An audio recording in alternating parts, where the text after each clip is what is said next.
Earth was banned by the Galactic Council, so humanity broke the galaxy. The vote was already over by the time I walked into the chamber. I knew it the moment I saw the light above the council floor. It was red, deep, steady red, like a wound that had stopped bleeding only because everything around it had gone cold. 4,000 member species represented in that hall, and not one of them had voted to keep us. My name is Yara Osai. I am commander of the Unobserver vessel Tenacity, and on the morning of March 14th, 2187, I had the honor of watching the galaxy tell 8 billion humans to get out. I did not cry. I did not raise my voice. I stood in my observer's booth on the upper tier of the Galactic Council chamber, 40 meters above the council floor, and I watched the High Arbiter read the verdict into the translation network that connected every inhabited star system within 1,200 light-years. The High Arbiter's name was unpronounceable in any human language, so we called him Arbiter Veth. He was a Vreth, 7-limbed, pale silver, with 4 eyes arranged in a wide arc across a face that never smiled because Vreth faces simply could not. His voice came through the translation earpiece as a calm, measured baritone, the way a machine reads a death notice. "The Galactic Council," he said, "having reviewed the full record of Earth's provisional membership, dating from the year 2147, hereby issues the following determination.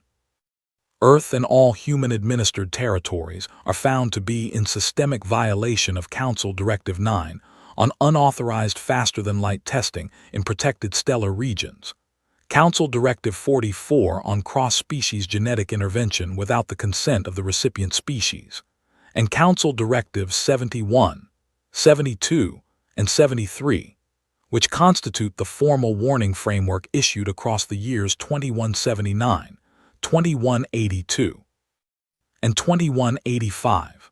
Earth ignored all 3. In light of this record, the Council votes to suspend Earth's provisional membership indefinitely and to issue a full exclusion order effective immediately. All human vessels are required to vacate Council-registered space within 72 hours. All trade, communication, and transit rights are revoked." He paused. "The Council thanks Earth for its 40 years of provisional participation." That was it, 40 years, 8 billion people, a whole species, thanked and discarded like a guest who had stayed too long and broken too much furniture. I pressed my palm against the railing of the observer booth to steady myself, not from grief but from something sharper, something that sat behind my sternum and pressed outward like a held breath. I had read the charges before they were read aloud. I knew they were true. I also knew that the Council had known about most of these violations for years and had chosen this moment, this specific political moment, when 3 of the 5 dominant Council species were facing internal pressure, to finally act. This was not justice. This was convenience wearing justice's clothes. But I did not say that. I was an observer, observer's watch. The Council gallery was packed.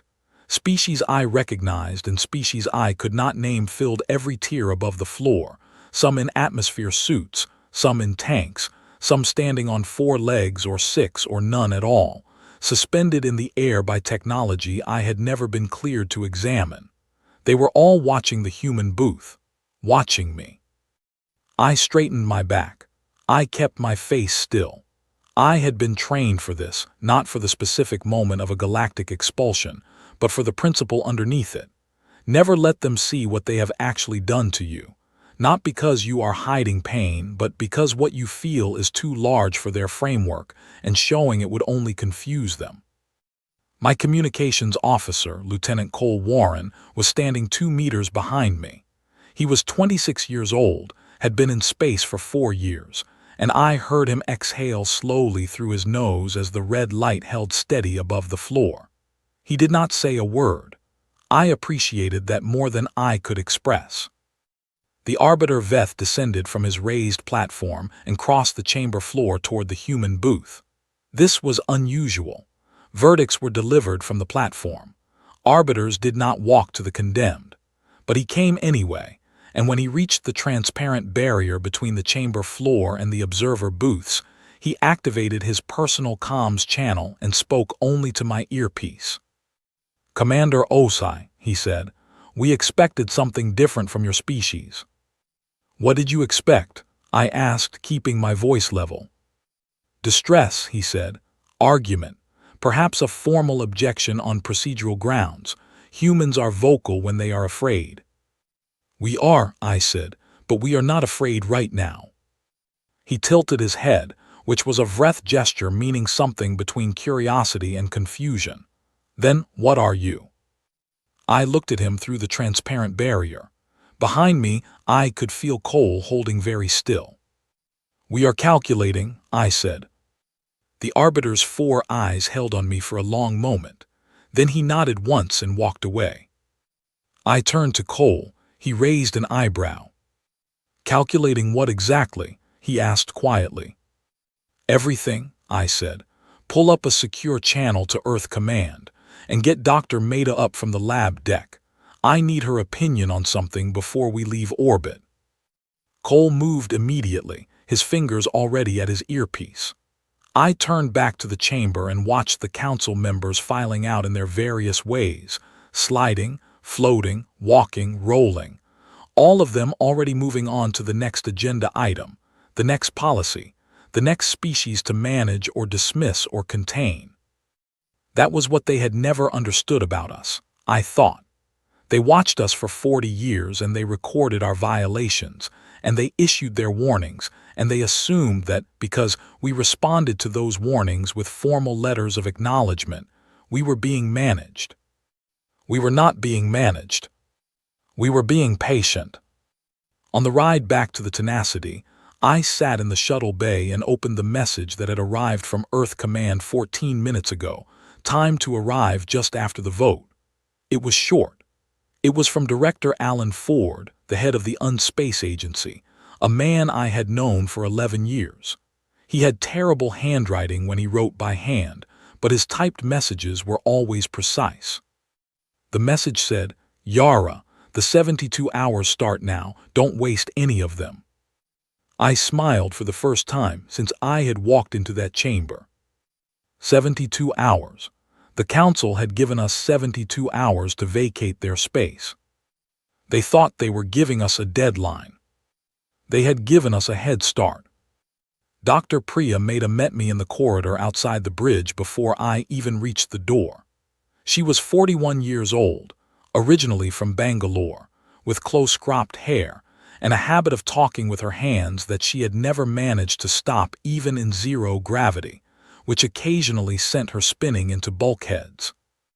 She was the finest xenobiologist I had ever met, and she had been on board the Tenacity for 3 years specifically, because she was working on a project the council had expressly told her to stop. She had not stopped. "You saw the vote," I said. "It was not a question." "I saw it," she said. "Are we doing this?" "We were always doing this," I said. "How long do you need?" She looked at the ceiling the way she did when she was running numbers in her head. 40 hours, she said. "Maybe 38 if Cole gives me the secondary array." "Cole," I said. "Already on it," he called from the bridge. I looked at Priya. She looked at me.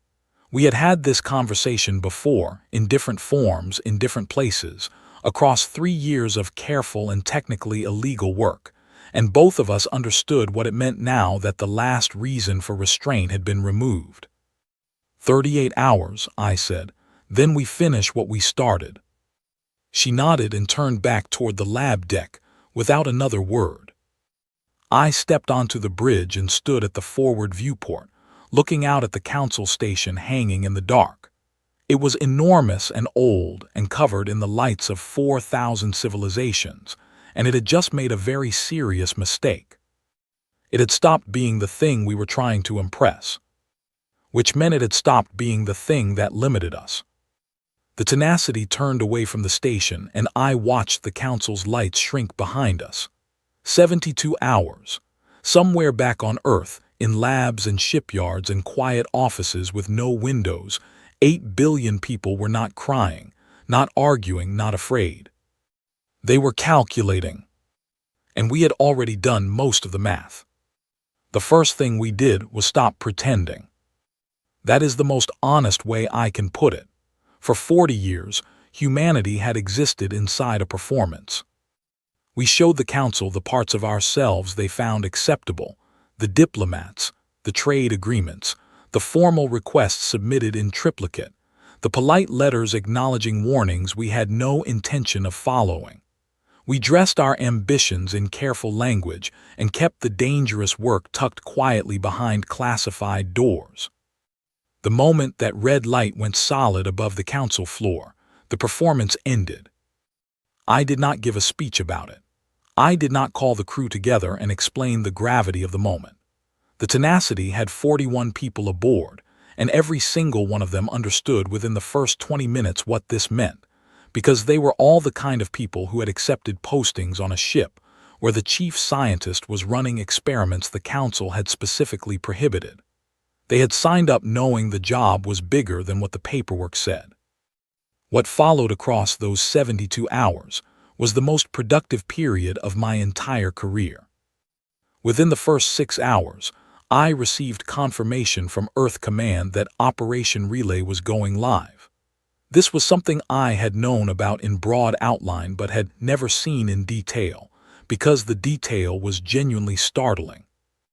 Over the previous 11 years, while every council inspection team was focused on our declared infrastructure, our registered shipyards, our official communication relays, our formal trading posts, a separate, entirely undeclared network had been under quiet construction in the unmapped void corridors between star systems.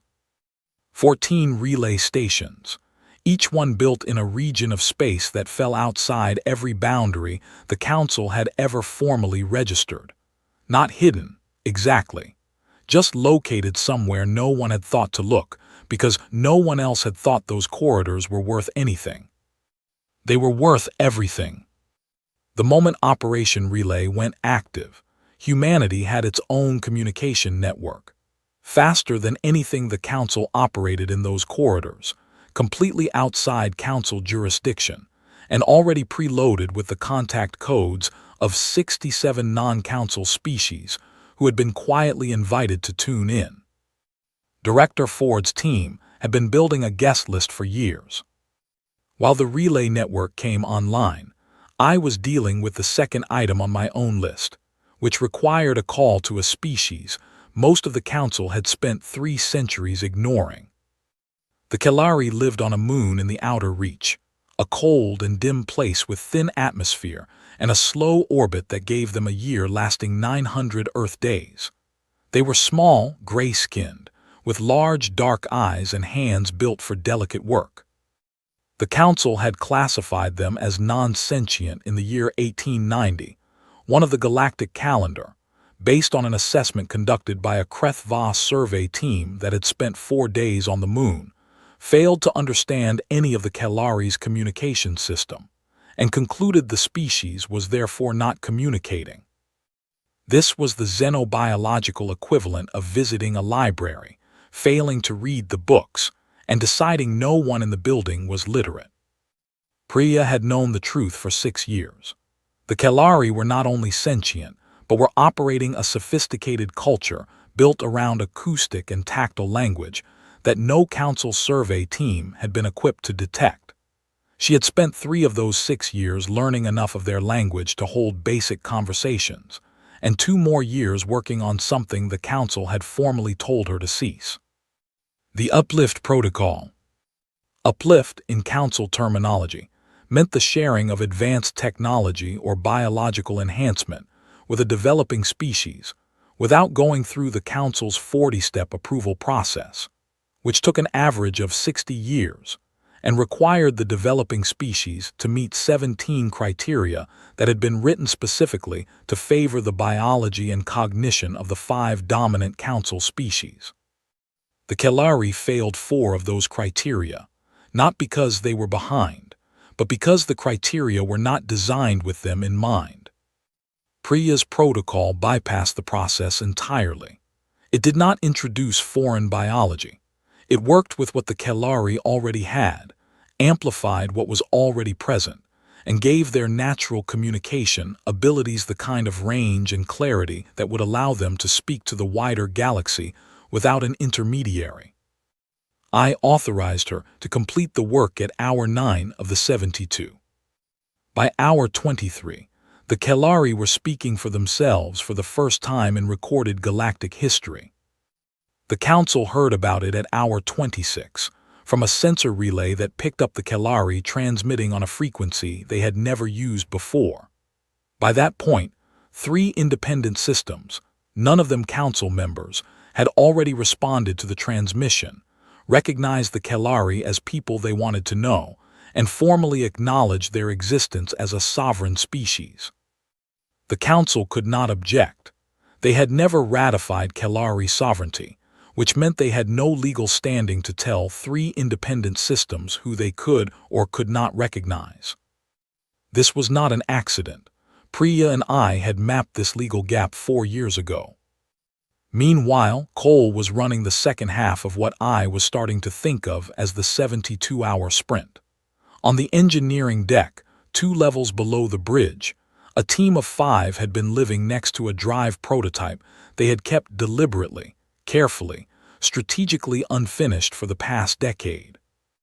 I want to be precise about that word, strategically. The prototype used a fold space compression method that, when complete, would allow a ship to cross distances in hours that currently took weeks on Council standard drives. It was, without question, the most significant piece of human engineering since the first generation of FTL travel. And for 10 years, through 4 separate Council inspection cycles, it had remained at roughly 60 to 65% of completion. Not because we lacked the parts, not because we lacked the expertise, but because a completed fold drive would have triggered an immediate Council inspection under Directive 9, the same directive we had already been cited for violating with our test runs in the Northern Nebula Corridor. A completed drive was evidence. An unfinished prototype was just a very ambitious research project. The inspectors had walked past it every time, made their notes and left.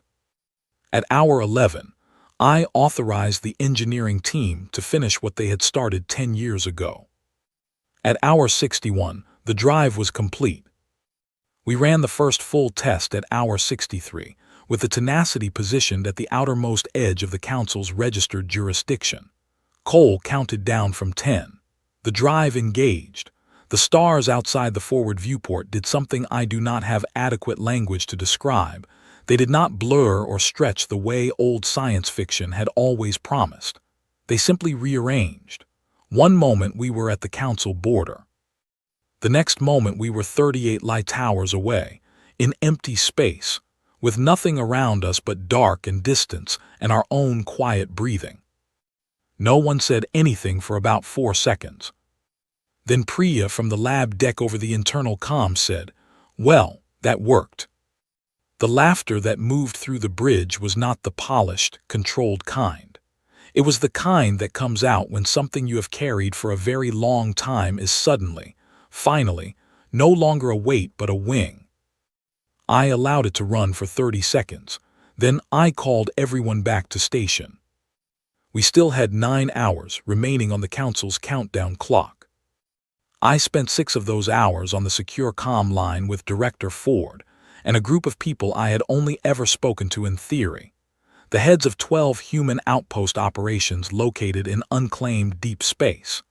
These were not glamorous postings.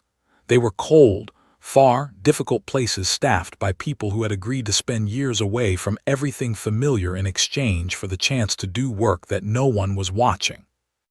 They had used that freedom well. Across those 12 outposts, over the previous 11 years, the equivalent of a small secondary civilization had been quietly assembled. Food production systems that did not depend on Council trade routes, manufacturing capacity for ship components, medical research that had been deemed too aggressive for Council standards, communication encryption that no Council system had the architecture to break. None of this was on any official manifest. None of it had ever been inspected.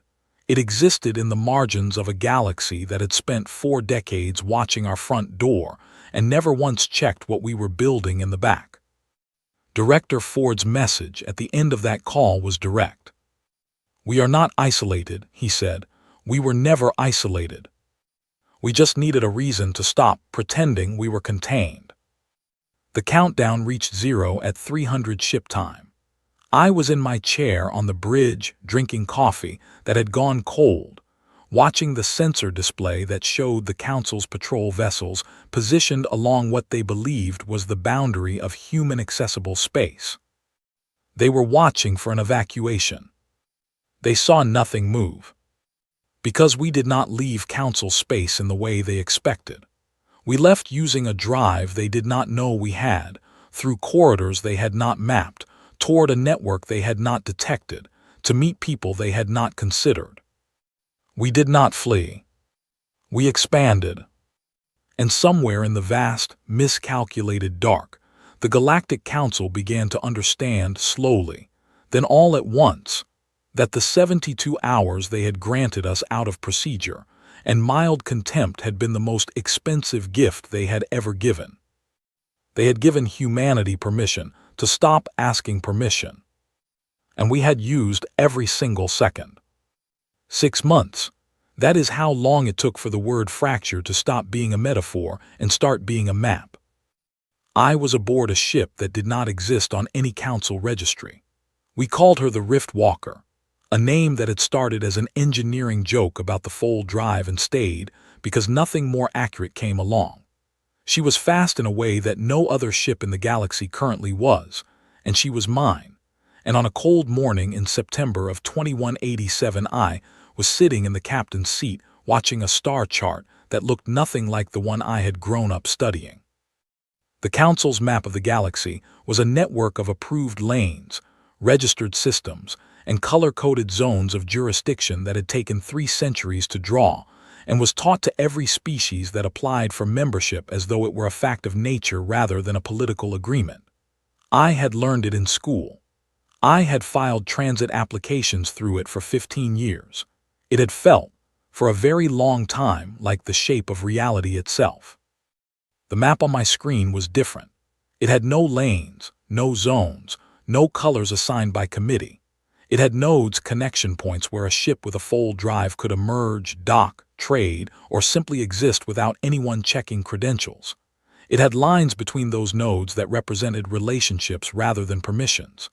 It was growing at a rate that still surprised me every time I looked at it, because I kept forgetting how many species had been waiting, quietly, for exactly this kind of opening.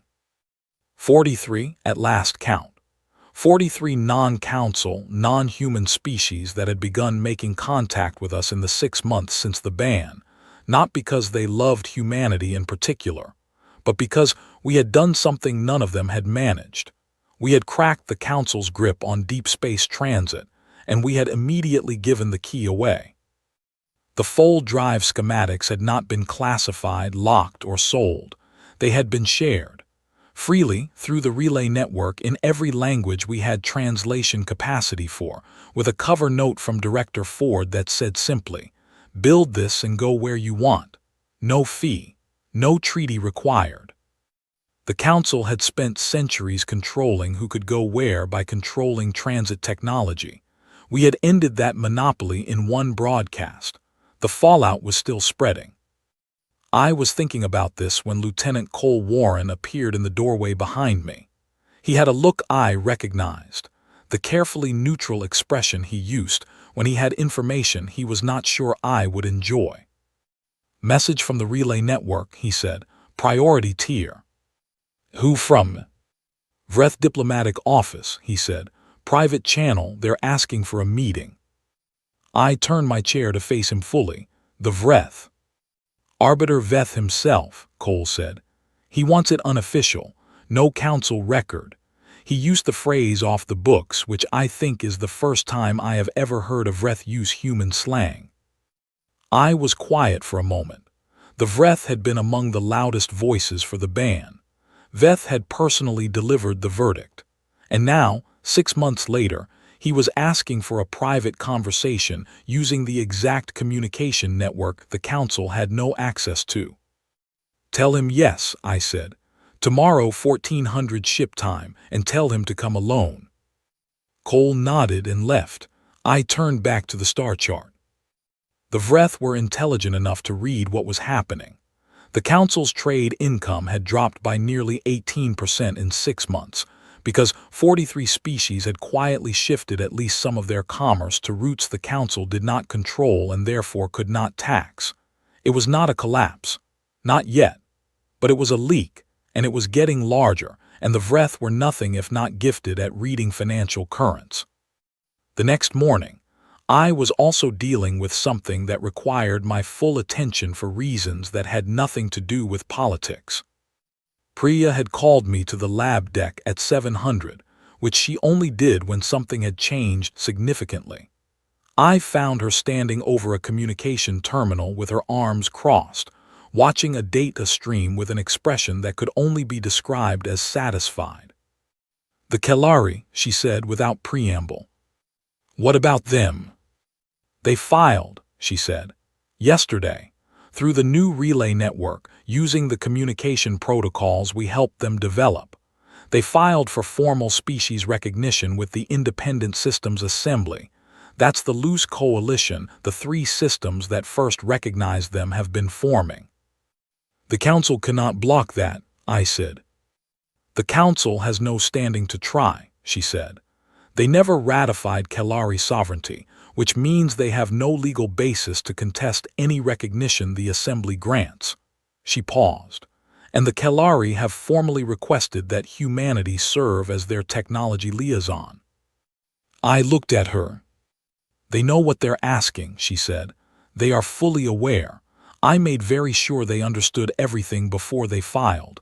They want the relationship. They want access to what we are building." "And what do we ask in return?" I said. "They have offered a permanent port," Priya said. "On their moon. Fully outside council jurisdiction, fully supplied, with landing rights for any vessel flagged under the new relay network." A port. A physical, permanent, operational port in a location the council had no authority over and had spent centuries disregarding, because they thought nothing worth docking there lived on that cold little moon. I thought about the council's star map, with its careful lanes and its color-coded zones. "Except," I said. Priya allowed herself a small smile, which for her was the equivalent of a standing ovation. That afternoon I met Arbiter Veth. He arrived via a private shuttle that did not carry council markings, a detail that told me everything about how seriously he was taking the unofficial nature of the meeting. He was smaller than I remembered from the chamber, or perhaps it was simply that the chamber had made everything larger through formality. He sat across the small table in the Rift Walkers' meeting room, and folded 6 of his 7 limbs in the Vreth posture that my translation files identified as cautious openness. "Commander Osai," he said, "I appreciate your willingness to meet."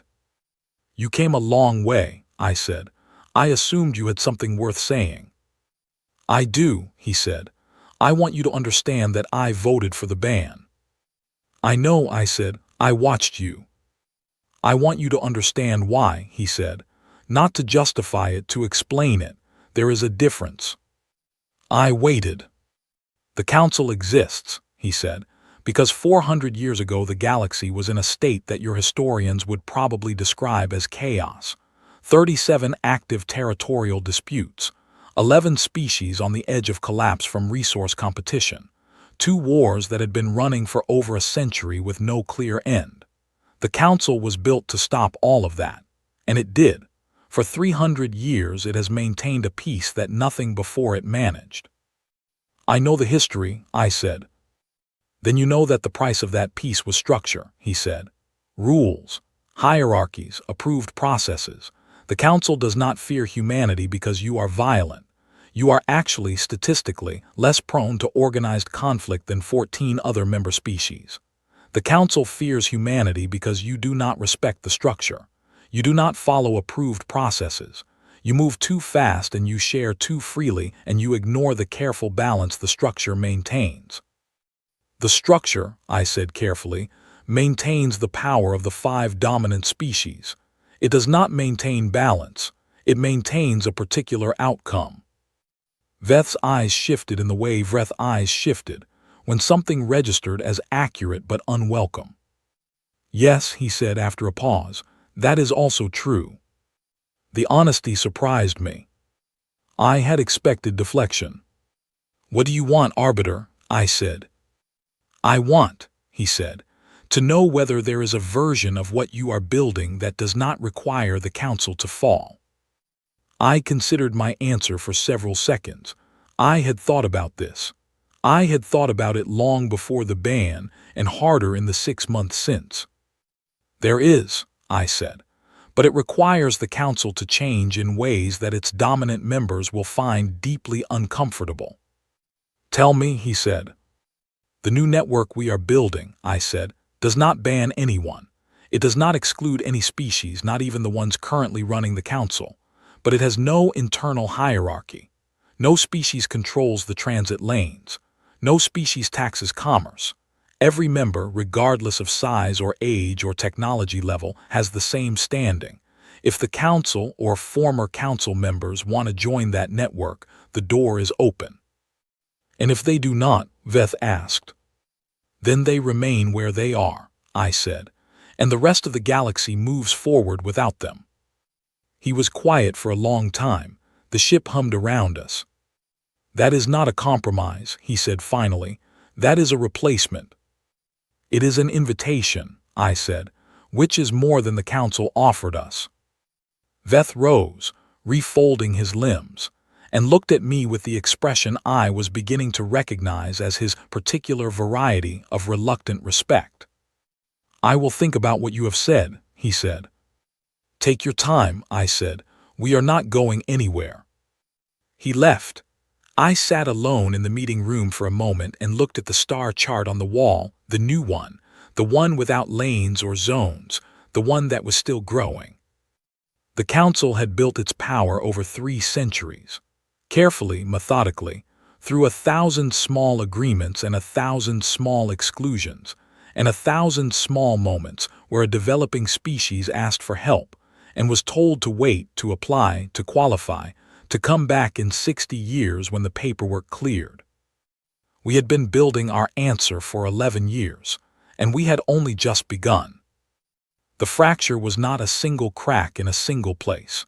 It was 1,000 lines running in every direction through a structure that had mistaken its own age for strength. Old things are not strong because they are old. They are simply old. And the galaxy, I was beginning to understand, had been waiting a very long time for someone to point that out clearly enough to be heard. We were being heard now, and the lines were still spreading. 18 months after the ban, and I had not slept more than 5 hours in 3 days. I want to be straightforward about that, because everything that happened in those days was shaped by the specific kind of clarity that arrives when exhaustion burns away everything except what actually matters. The Council's compliance fleet had been assembling for 6 weeks. I had been watching the sensor reports come in through the relay network, ship by ship, class by class. The slow construction of the largest military mobilization the Galactic Council had authorized in 300 years. 600 warships. The fleet admiral was a Krethva named something I rendered in my notes as a series of clicks that my translation software gave up on, so I simply called her the Admiral. She was experienced, highly decorated, and she had spent 40 years operating within a military doctrine built around one central assumption. An enemy that is cornered will eventually stand still and fight. We were not cornered, and we were not going to stand still. I was in the command center of Relay Station Delta, one of the 14 void corridor stations that formed the backbone of our independent network, when the fleet crossed the outer boundary of what the Council still insisted on calling human-controlled space. Cole was beside me. Priya was on a comm line from the Kalari port, which had been fully operational for 4 months and was handling more traffic than anyone had projected. Director Ford was in my earpiece from Earth. "They are moving," Ford said, "heading for Earth orbit, estimated arrival 11 days at their current speed." "They will not reach Earth orbit," I said. "Explain that to me," Ford said. "Watch," I said. I turned to the navigation officer, a 24-year-old named Ben Holt, who had the remarkable quality of remaining completely calm under pressure, which made him one of the most valuable people I had ever worked with. "Ben," I said, "begin sequence 1. Ben's hands moved across the navigation array. Across 6 star systems simultaneously, 15 human vessels with operational fold drives vanished from the positions the Council's long-range sensors had been tracking and reappeared elsewhere. Not in formation, not in a defensive line.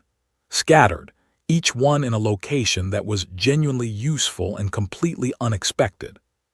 2 appeared near a Council resupply depot 3 systems away from where the fleet was heading, not threatening it, simply present. Close enough to make the fleet's logistics officers nervous about their supply line. 3 appeared near a cluster of non-Council systems that had been quietly leaning toward the open coalition, but had not yet formally committed. Their presence was a reminder: you are not alone in this decision. 4 appeared in void corridors that the fleet would need to transit to maintain its current heading. Not blocking them exactly, but positioned such that any fleet commander with reasonable tactical instincts would have to account for them before moving forward. The remaining 6 went somewhere that took the Council's intelligence teams approximately 4 hours to identify, and approximately 4 more hours to fully process the implications of. They went to the 17 systems that were currently the Council's largest trade partners, not threatening them, not demanding anything, simply sitting in open space with their comm channels broadcasting the relay network's open invitation signal. The message was clear without needing to be stated: you have options. What happened next is something I have tried to describe accurately in my formal reports, and have never quite managed, because the mechanics are simple, but the weight of it requires more than mechanics to convey. The Admiral's fleet stopped. Not because it was defeated, not because a single shot had been fired, because not a single shot had been fired. It stopped because the Admiral was a genuinely capable commander, and capable commanders recognize when their doctrine has encountered a situation it was not designed for. The Council's military doctrine was built around force concentration, bringing overwhelming strength to a fixed point and applying it. It assumed an enemy that had a capital to defend, a fleet to destroy, a supply line to cut. It assumed, in other words, a conventional opponent. We were not conventional. We had no single capital that could be threatened, because our essential infrastructure was distributed across 14 void corridor stations, 6 outposts, 1 Kalari port, and the fold drive vessels that could relocate in hours. Cutting our supply lines was meaningless because we had built our network specifically to not depend on any single route. Destroying our fleet was irrelevant because our military strength was never our primary tool. Director Ford had said it to me once, 2 years earlier, when we were arguing about whether to prioritize the drive technology or the diplomatic outreach. "Yara," he said, "an enemy that does not understand what you are fighting for cannot figure out how to hurt you." The Council thought we were fighting for territory, for rights, for membership status, for the dignity of being included in their network on fair terms. We were not. We were fighting for a different galaxy, and you cannot send a fleet to destroy a different galaxy. You can only choose whether to be part of it. The Admiral stopped her fleet. She requested a communication channel with Earth Command. Director Ford took the call. I listened to the recording afterward. The Admiral's voice through translation was precise and clipped, the way Krethva voices always were, and she asked a single question. "What," she said, "do you actually want?" Director Ford's answer was even shorter. "The same thing we have always wanted," he said, To be left alone to do what we do. And what is it that you do? She asked. We figure things out, he said. And then we share them. That is the entire plan. There is no secret objective underneath it. We are not building an empire. We do not want your territory. We want the right to exist and expand and share what we learn without asking for permission first. If the council would like to participate in that, we would genuinely welcome it. There was a long pause. And if we do not, she asked. Then you will watch, Ford said, while everyone else does. I imagine the admiral sat with that for a while. 600 warships, the finest in the council's fleet, against an enemy that had already decided not to play by the rules that made 600 warships meaningful. She had not lost. She had simply arrived at the wrong kind of war. It was on the 9th day, with the fleet still holding position and the diplomatic channels running hot with conversations that the council was struggling to manage all at once, that we did the thing that finally, completely, and permanently changed the shape of the contest. We broadcast the full drive schematics. Not selectively, not to allies or to species we had already made contact with, to every inhabited system within range of the relay network, which by that point meant most of the known galaxy. Every species, every civilization, every developing culture with a receiver capable of picking up the signal. In every language our translation capacity could manage, with technical documentation calibrated for a range of technological levels. Any species with basic metallurgy and 20 years of development time could now build a fold drive. The Council's trade lane monopoly had been its central tool of power for 3 centuries. The lanes were fast, they were safe, and they were controlled. Species paid for access. Species stayed compliant to keep access. The whole architecture of council authority rested, at its base, on the fact that getting from one place to another required going through the council's approved routes. We had just made the lanes optional. Ben Holt, sitting beside me, watched the broadcast confirmation come through and let out a long breath. That's it, he said quietly. That's the whole thing. That's the whole thing, I agreed. The Admiral's fleet turned around on the 12th day. No announcement, no formal withdrawal, no press release. The ships simply began moving back the way they had come. Some of them, I noticed from the sensor reports, were not heading back to Council space at all. They were heading to 3 systems that had recently applied to join the Open Coalition. Soldiers know sometimes, before their governments do. The following morning I got a message from Arbiter Veth. It was brief and for a Vreth unexpectedly direct. Commander Osai, it said, I have been thinking about what you said. I believe we need to talk again. This time I will not be coming alone. I wrote back immediately. Come whenever you are ready, I said. The Rift Walker will be here. I set the message down and looked out the forward viewport at the stars. They were unchanged, as stars always are, indifferent to the negotiations happening in the dark between them. But something in the pattern felt different to me now, and I realized after a moment what it was. It was the absence of lines.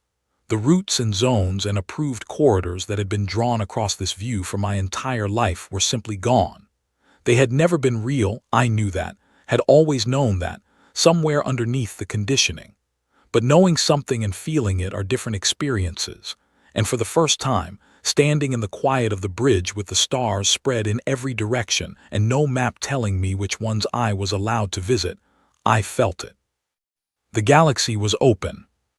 It had always been open. We had simply stopped letting anyone draw walls across it. 3 years.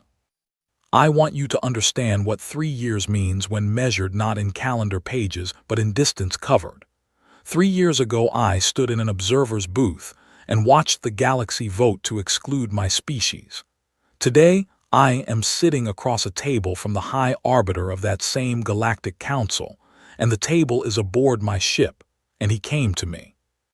The room is not large. The Rift Walker was built for speed and function, not ceremony. The table is a standard alloy conference table with 4 chairs on each side, and the chairs on my side are occupied by me, by Priya Mehta, by Cole Warren, and by a Kalari diplomat named something that my translation software rendered as a soft clicking sound I had started writing as clicka in my notes, but who had asked me, several months ago, to call her Allah. She had chosen the name herself, she told me, because she liked the sound it made in human mouths. Allah was wearing a gray suit that Priya had helped her select, because Allah had asked for guidance on how to dress for a formal council meeting, and Priya had taken the task seriously. She looked calm. She was eating a small nutrient bar from her own culture's food supply, quietly, without any particular concern for what anyone at the table thought about it. Across from us, Arbiter Veth, flanked by 2 council officials whose names and species I had reviewed in my briefing notes. Behind them, through the conference room viewport, I could see the transport that had brought them, a council diplomatic vessel, large and formal, bearing the council's insignia. It looked from where I sat slightly smaller than I remembered. Veth opened. "Commander Osai," he said, "the Galactic Council formally requests the resumption of diplomatic relations with Earth and all human-administered territories." I let the sentence sit for a moment. "The Council would also like," he continued, "to offer the lifting of the exclusion order issued 18 months ago, restoration of full membership status, and a formal apology to be delivered in open session for the circumstances that led to the exclusion." I looked at him. He looked at me. Behind him, one of the council officials shifted slightly, which I interpreted as discomfort. "Arbiter Veth," I said, "I appreciate the offer. I want to respond to it honestly because I think you deserve honesty more than you deserve diplomacy right now." "I would prefer honesty," he said. "The exclusion order," I said, "has been functionally irrelevant for approximately 14 months. We are not operating in council space.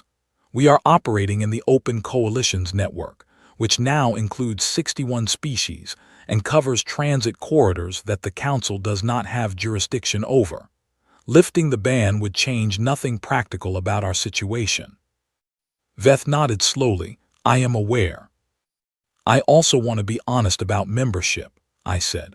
"Returning to the Council as it currently operates is not something I can recommend to Earth Command, not because we bear any particular anger about what happened 3 years ago, but because the structure of the Council, as it currently exists, is not compatible with the way we have chosen to operate. The hierarchy, the approval processes, the transit monopoly, all of those would require us to function in ways that we have moved past." "The transit monopoly," Veth said, "is no longer operational." "No," I said, "it is not, which brings me to what I actually want to say." I folded my hands on the table and looked at him carefully. "We do not want the Council to fall," I said. "I want that to be clearly understood. The Council has maintained a form of galactic stability for 3 centuries, and the institutional knowledge it carries is genuinely valuable. There are 61 species in the Open Coalition, and none of them are in a territorial dispute with each other, and part of the reason for that is structures the Council built that are worth keeping." "Then what do you want?" Veth said.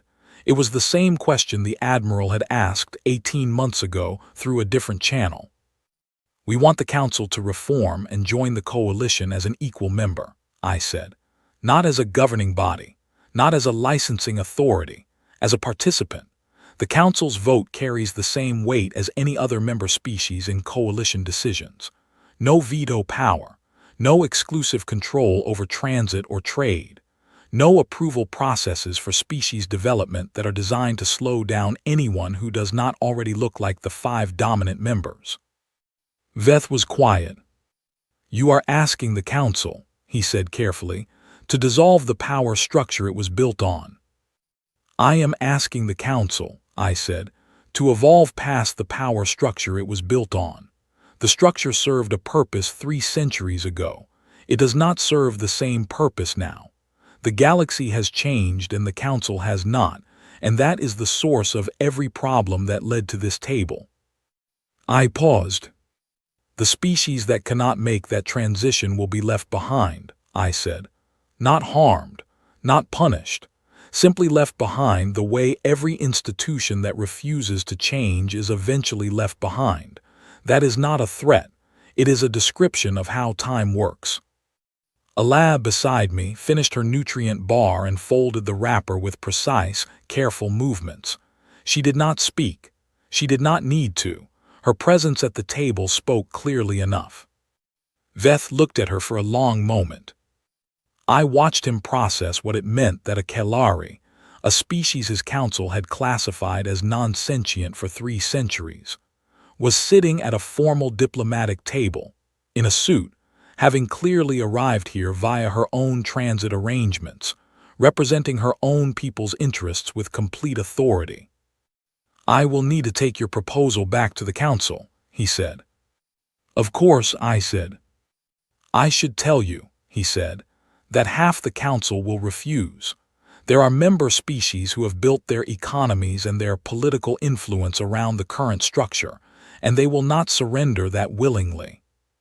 I know, I said. And the other half? Cole asked quietly from beside me. Veth tilted his head. The other half, he said, has been watching the Open Coalition's growth for 18 months and has concluded that the structure they have been clinging to is a ship that is already sinking. They want a way out that preserves their dignity. We can offer that, I said.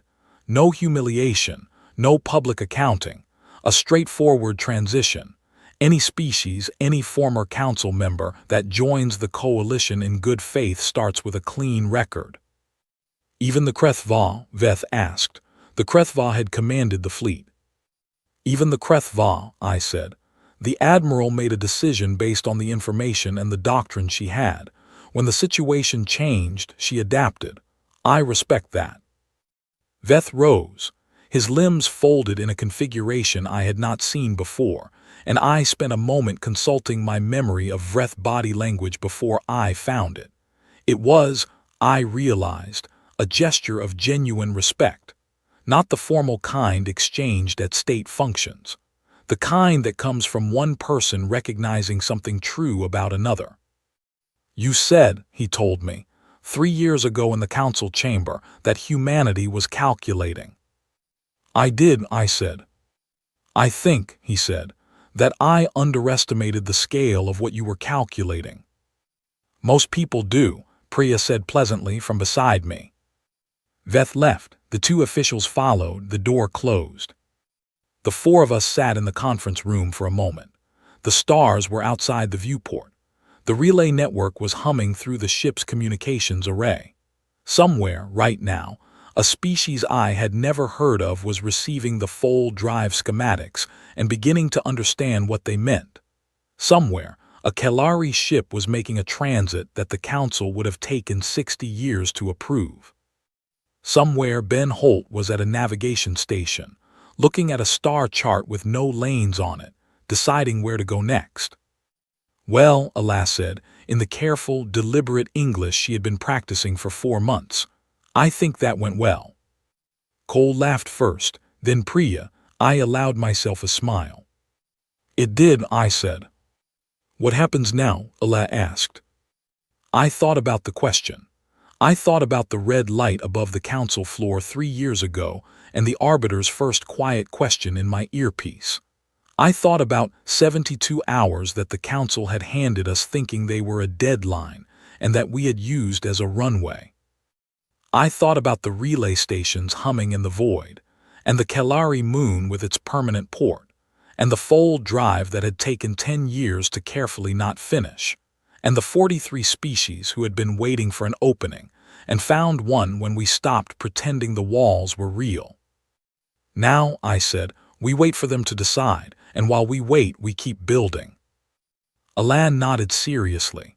Cole pulled up the navigation display. Priya was already writing notes on her tablet, probably about 3 different things at once. I looked out at the stars. They had called it a ban. They had said it with the confidence of people who had never considered that the thing they were banning might not actually need what they were withholding. They had looked at us for 40 years and seen a species learning to comply, not a species learning everything it needed to know about the structure it was being asked to comply with. They had not understood that every rule they enforced taught us exactly how the rules were built. They had not understood that every door they closed pointed us toward the walls. They had not understood that a species that could fly to the moon on a controlled explosion 4,000 years after its first written word is not a species that responds well to being told to wait. We had waited, we had watched, we had learned, we had built quietly and carefully and with tremendous patience everything we would need for the moment when waiting was no longer required. They had given us that moment themselves. They had voted for it in a chamber full of red light and handed it to us with a 72-hour clock, thinking they were showing us the door. We had walked through it. And on the other side was not the cold, empty exile they had imagined. On the other side was everything we had been preparing, a network without owners, a coalition without hierarchy, a galaxy that was finally, actually, completely open. The Council's message came 4 days later. Veth himself delivered it, on the same private channel we had used for our first unofficial meeting 18 months ago, and his message was short. 51 Council members were applying for open coalition membership. 17 were declining and intended to remain as a reduced, independent council. They asked only that the coalition not move to absorb their systems by force. I wrote back immediately. We would never, I said. They are welcome to their space, and when they are ready the door will still be open. I sent the message and set down the comm unit and looked at the star chart on my wall, the new one, the one with nodes instead of lanes, and thought about what 51 species joining in 4 days actually meant in practical terms. There was a lot of work ahead. There always is when something old ends and something new begins. The coalition would need processes, frameworks, shared understandings, dispute mechanisms that did not simply replicate the hierarchy we had replaced. We would argue and negotiate and get some things wrong and fix them and argue again, because that is what a real community of equals actually looks like. And it is harder and slower and more uncertain than a hierarchy, but it is also, in the ways that matter, indestructible. You cannot destroy a network by cutting its head off. It does not have a head. Alas stopped by the bridge that evening. She stood beside me at the viewport and looked at the stars, and I wondered what they looked like to her, whether they looked different from a Kalari perspective, whether the distances felt different to a species that had spent centuries being told they were not significant enough to travel between them. My people have a word, she said after a while. It does not translate well, but the closest thing in English is something like the moment the horizon becomes yours. What does that mean? I asked. It means, she said, the moment you understand that the limit you believed in was not a feature of the world. It was a feature of who was drawing the maps. I looked at her. We have been waiting for our horizon, she said, a long time. How does it feel? I asked. She considered the question with the careful deliberateness that I had come to recognize as characteristic of Kalari thought, not slowness, but precision. The refusal to answer until the answer was accurate. Large, she said finally. It feels very large. I turned back to the stars. Yes, I said, it does. Outside, the galaxy spread in every direction, unmapped and unhurried and full of everything we had not yet discovered. And for the first time in the 41 years of my life, none of it was off limits. The lanes were gone. The zones were gone. The color-coded jurisdictions and the approved corridors and the 60-year approval processes, and the Council's careful, self-serving definitions of which species were intelligent enough to matter. All of it was gone, or going, or slowly fading into the kind of history that gets taught in schools as a lesson about what happens when power confuses itself with permanence. The horizon belonged to everyone now. We had made sure of it. And somewhere in the vast, beautiful, open dark, a species that had never been allowed to choose its own direction was pointing at a star and making plans. That is the entire story. That is what the band produced.